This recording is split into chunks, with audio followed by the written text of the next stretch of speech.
اتنی اسٹرگل کیا. میں صرف آپ کو 2 ایونٹس بتا دیتا ہوں. ایک دفعہ انہوں نے 28 کلومیٹر کی رننگ کی تھی ایک ٹائم پہ 28 میں اور وہ ہم نے اکٹھے رننگ شروع کی. اسٹیمنا بناتے بناتے ہم ریگولر 10 کلومیٹر پہ لے گئے. وہ ان کو نا اپنی لائف میں چیلنجز پسند تھے کہ یار میں اپنے آپ کو 28 کلومیٹر رننگ کی. پھر میں نے اور عاصم بھائی نے سائیکلنگ کا بنایا ٹور. تو ہم نے 500 کلومیٹر سائیکلنگ کی. ساؤتھ پنجاب پورے کا چکر لگا, بہاول پور, خانے بال, حاصل پور اور وہاڑی, اور پھر یہاں پر آئے. یعنی یہ 4 نائٹس اور 5 ڈیز کا ٹرپ تھا. 500 کلومیٹر سائیکلنگ کر کے ہم یہاں پر آئے. اور ہر چیز وہ اس کو نا اپنے موٹیویشن اور اپنے آپ کو چیلنج کر کے کرتے تھے. اور ماشاءاللہ پڑھے لکھے, مطلب پڑھنے لکھنے کی بھی بیماری تھی, مطلب الٹا لکھنا, اور کوئی جتنی بھی کلیئر اسٹیٹمنٹ سامنے ہوگی نا وہ پڑھ نہیں سکتے تھے. نہیں سمجھ آ پاتی تھی, پڑھ ہی نہیں سکتے تھے, نہ لکھ سکتے تھے. وہ ڈسلیکسیا اس کو کہتے ہیں. ڈسلیکسیا تھا تو اس لیے نہ اسکول میں چلا نہ مدرسے میں چلا, لیکن سن کے 28 پارے قرآن کے یاد کیے. آپ ان کے سامنے قرآن رکھ دیں, ان کو نہیں پتہ لگے گا یہ کیا لکھا ہوا ہے, لیکن آپ بولیں گے نا ان کو یاد آ جائے گا کہ اچھا یار یہ فلانی صورت فلانا سے پارا ہے. سن کے زبانیں, یعنی کہ 28 پاروں کے وہ حافظ تھے. جی, سن کے یاد کیا تھا, پڑھ لکھ نہیں سکتے. لیکن آخری ٹائم پہ پھر ان کو وہ جب ECT ہوئی نا تو پھر وہ ان کی کافی میموری چلی گئی. بہت وہ اتنی تکلیف میں اتنا رہتے تھے کہ ان کو ہر وقت لے کے چلنا پڑتا تھا, گولیاں دے کے, ڈپریشن کے اینٹی ڈپریسنٹس اور دوائیاں. جس دن آپ جم میں تھے جب یہ افسوسناک واقعہ رونما ہو, اس دن کیسا ان کا مزاج تھا؟ کچھ مزاج میں بدلاؤ دیکھ رہے تھے, خوش تھے یا اسی طرح ڈپریس تھے؟ میں سارا دن گھر سے باہر تھا, میں بس 5 منٹ پہلے آیا ہوں. بس 5 مجھے سارے دن کے مزاج کا کوئی آئیڈیا نہیں تھا. بس وہ شیر آیا والی سٹوری ہے نا کہ آپ کو کوئی بندہ ایک کام کہتا رہتا ہے, آپ کو لگنے لگ جاتا ہے یار فور گرانٹیڈ لے رہے ہیں کہ ہاں یار ایسے ہی کہہ رہا ہے, کوئی مسئلہ نہیں ہے. بس اس دن اس کو پتہ نہیں کیا سوچ گیا. اور بس ان کا مزاج بڑا اینٹی سوشل تھا اور الفاظ میں اس کو بیان کرنا بڑا مشکل ہے. وہ آپ کچھ لوگوں کو ضرورت سے زیادہ غمزدہ دیکھیں گے, اور خاص طور پہ آپ ہماری بستی کے غریب لوگوں کو ضرورت سے زیادہ غمزدہ دیکھیں گے.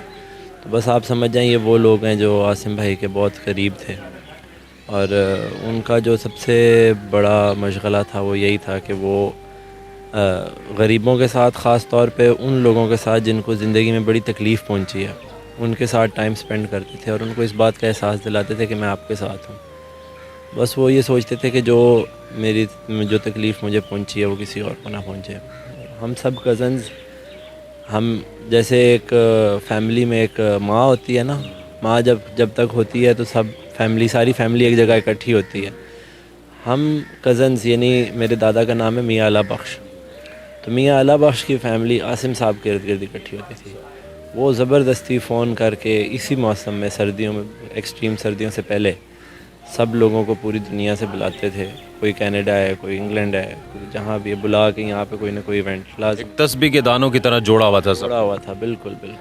اور ایک تو ہے نا کہ جانے والے کے بارے میں آپ اس طرح کی باتیں کرتے, ایسا نہیں ہے. وہ آپ اگر ان کو جانتے ہوتے نا, اگر آپ کی ان کے ساتھ دوستی ہوتی تو میں یقین سے کہہ سکتا ہوں کہ آپ بھی اس ٹائم ضرورت سے زیادہ ٹراما میں ہوتے. بالکل نہیں, ٹراما جس طرح سے باتیں سنی اور ایسا لگتا ہے کہ شاید میں بہت زیادہ جانتا ہوں. اور میں نے یہاں پر چند لوگوں سے بات کی اور وہ بتا رہے تھے کہ وہ بڑے, جیسے آپ نے بھی کہا کہ غریبوں کا بڑا خیال رکھتے تھے, اور میں نے یہ سنا ہے کہ وہ ہر خاص و عام کے ساتھ بیٹھتے تھے, کھانا کھاتے تھے, تحائف دے دیتے تھے. کیا صحیح تھا؟ بالکل ایسے ہی ہے. کوئی ان کی ایسی پوزیشن نہیں ہے جو ان کو ملتی تھی اور وہ ان کو ایسے شک بھی ہوتا تھا نا یہ چیز میری اس کو پسند آ رہی ہے, کوئی اس کی وہ تمیز نہیں کرتے تھے کہ یہ چیز کتنی قیمتی ہے. اتنے سخی تھے, بس دے دیتے تھے. اور ان کا جتنی جیب خرچ تھی نا, ہم ان کو پیسوں کے معاملے میں نا بہت زیادہ سمجھاتے تھے کہ عاصم ایسے اوور سپینڈنگ نہ کرو, ایسے خرچہ نہ کرو. جب ہم مہینے کے اینڈ پہ پوچھتے تھے نا کہ یار کہاں تمہارے پیسے کہاں چلے گئے, تمہارے پاس کیسے ختم ہو گئے, تو کبھی جیسے بندہ چھپ کے اسٹیٹمنٹ دیکھ لیتا ہے تو وہ سب اپنے لوگوں کو جو اس کے آس پاس اٹھنے بیٹھنے والے ہیں تحائف دے دیتے, بس پیسے دے دیتے تھے. جس نے جو کہا ہے, اگر پڑے ہوئے ہیں تو انکار نہیں ہے. سب سے مہنگا تحفہ کیا دیا کسی عام شخص کو, یا زیادہ پیسے جو آپ کے علم میں بھی ہو؟ ان کو ایک کہیں سے بڑا قیمتی جوتا آیا تھا LV کا, اور میرے بھائی کی ایسے نظر پڑی اس پہ، تو اس نے دیکھا، اس نے کہا یار ماشاءاللہ بڑا اچھا جوتا ہے، تو عاصم بھائی نے بغیر without any second thought L V کا جوتا دے دیا۔ کا جوتا۔